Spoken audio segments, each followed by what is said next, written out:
Welcome back to Crime Podcast, listeners. You've tuned into episode 55 of our Unsolved Mystery series. Ooh, unsolved mystery. Exciting. Right, and you know I love these. So today we're diving deep into a case that, well, really shook India.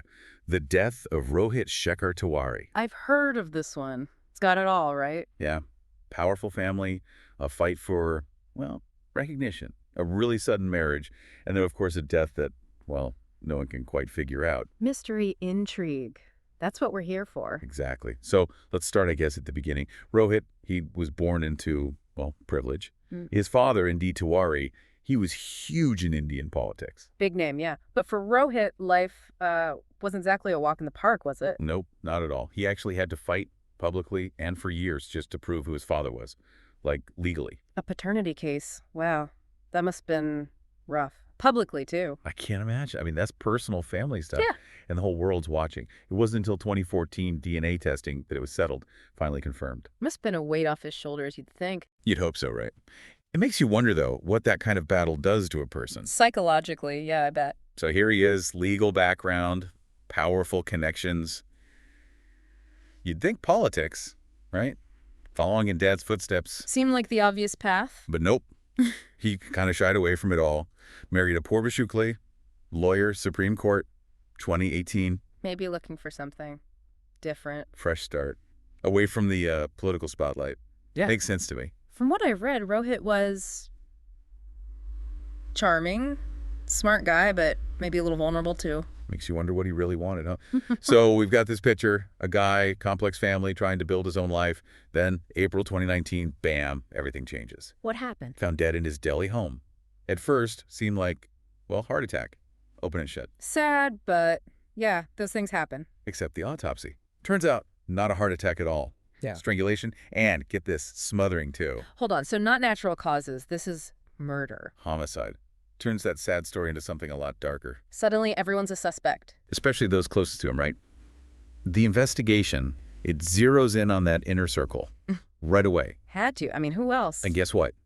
The marriage to Apoorva, not as happy as it seemed. Oh, what, like fighting? Big time. Arguments, finances, you name it. And Rohit, he was close to his mother, didn't sit well with Apoorva. Tension in the house. Sounds like a recipe for disaster. You got it. High-profile family, whispers of, I don't know, secrets, conflict. Yeah? And now, a marriage on the rocks.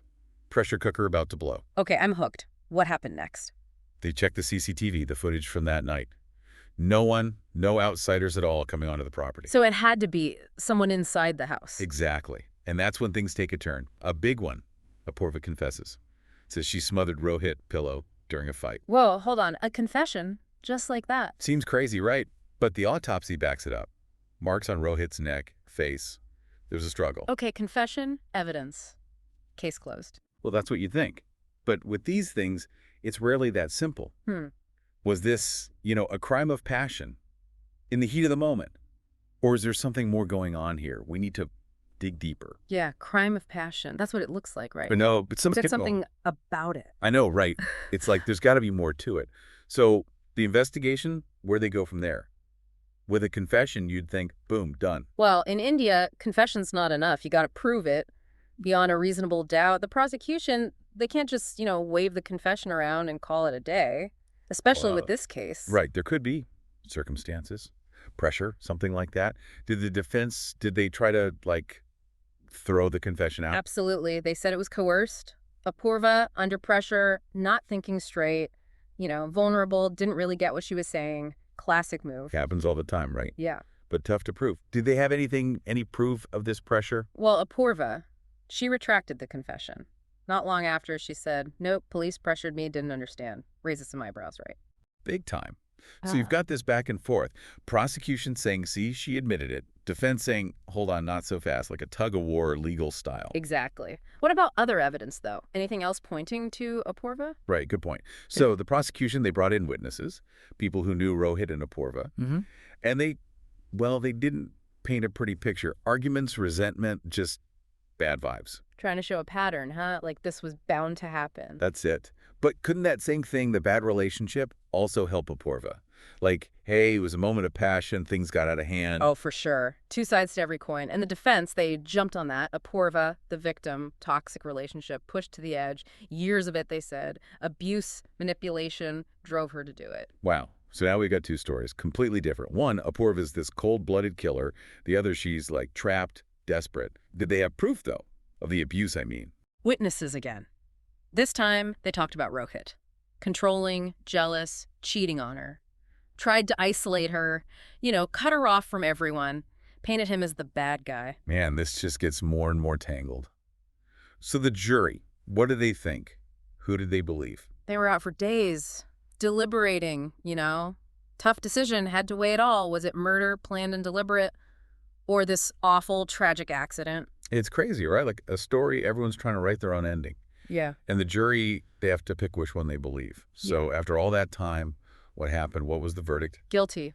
They found Apoorva Shukla guilty of murdering her husband, Rohit Shekhar Tiwari. Guilty. So they didn't buy the victim's story, the defense. They thought it was planned. Juries, they don't always say why, We can guess, but Right. maybe the confession, the witnesses talking about the fights, maybe that was enough for them. It makes you think, right? Okay. About justice, truth. Sometimes we just don't get a neat answer. But wait, guilty verdict? Is that the end? Nope. Appeal, almost immediately. Defense kept fighting. Confessions no good. Trial was unfair, they said. Even hinted at, like, police messing things up, violating Apoorva's rights. So it's not over. The fight goes on, even after the trial. What happened with the appeal, though? Did it work? Did the higher court agree with the jury? It's like one twist after another with this case. So the appeal, did it go anywhere? Months it dragged on, both sides arguing in the high court, back and forth. And then, surprise, high court overturns the whole thing. Apoorva's acquitted. Free to go. Wait, what? Acquitted? But the jury said, how?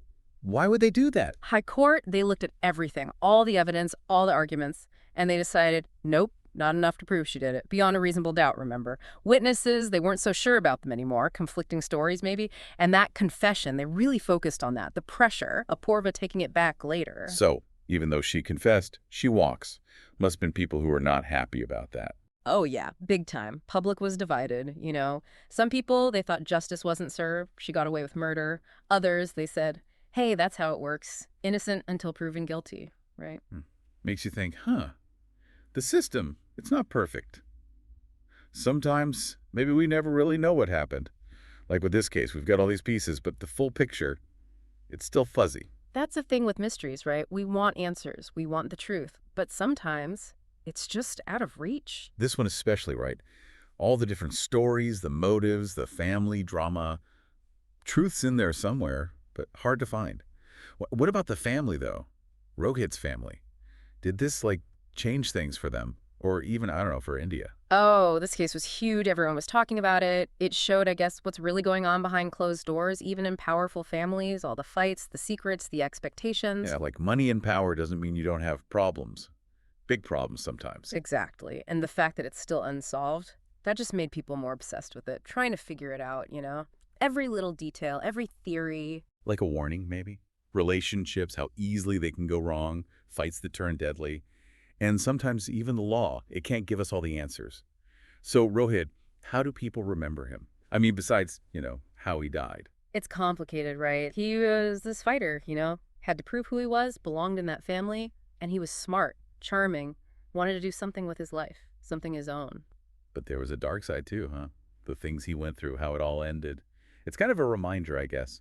Behind the fame, the headlines, it's still just a person with their own life, their own struggles. And for Rohit, those struggles, they played out for the whole world to see. Adds another layer to the mystery, It's a story that just keeps drawing people in, unsolved, unanswered.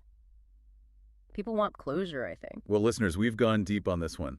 Rohit Shekhar Tiwari, his life, his death, all the questions around it, conflicting stories, legal battles. And still, we're not sure what really happened. We talked family secrets, what it means to be part of a dynasty, and how hard it can be to find justice. Sometimes the truth is just slippery. If you're as fascinated by this case as we are, keep digging. Read up. Look into the different sides. See what you think. That's what we do here at CrimePod Castle, after all. If you like these deep dives into the dark and mysterious, hit that follow button, subscribe, all that good stuff. We've got plenty more stories to tell. Until next time, listeners, Stay curious, stay safe, and keep those minds sharp.